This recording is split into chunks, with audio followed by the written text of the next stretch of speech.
Florence Nightingale. Florence Nightingale was born in Florence, Italy, in 1820. Her family moved to Britain in 1821. They were very rich, and she had a very comfortable life.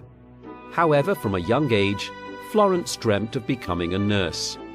At the age of 35, her dream came true when she started working in a hospital. A few years later, she heard about the Crimean War and decided to go to Turkey and help the injured soldiers. Florence was dedicated to her work. She worked all through the night, going around the hospital with a lamp.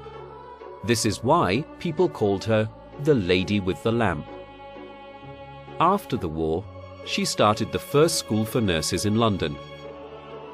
She also received the Royal Red Cross Award from Queen Victoria. Florence carried on helping people who were in need for the rest of her life.